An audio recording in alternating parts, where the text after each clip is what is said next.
Triple S Sai News CH Sai Krishna Senior Journalist. Srisailam project నుంచి బిరబిరా కృష్ణమ్మ పరుగులెడుతూ నాగార్జున సాగర్ ప్రాజెక్టుకు భారీగా నీరు వచ్చి చేరడంతో సాగర్ జలాశయం నిండుకుండను తలపిస్తుంది. గురువారం ఉదయం 9:30 సాగర్ డ్యాం ప్రధాన క్రస్ట్ గేట్లు 20 ఎత్తి దిగువకు నీటిని విడుదల చేస్తున్నారు.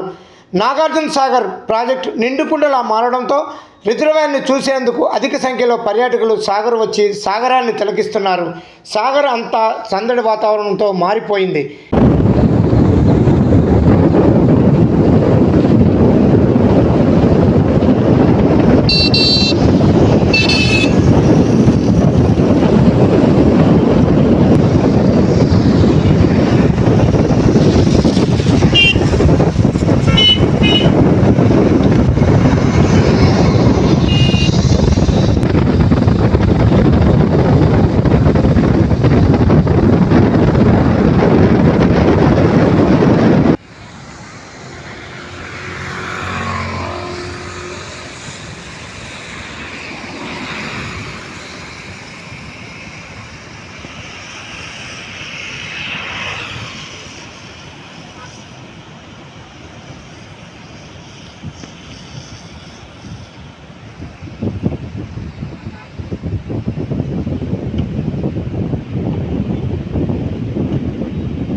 కెమెరామెన్ సాయితో Sai Krishna, triple S Sai news, Nagarjuna Sagar.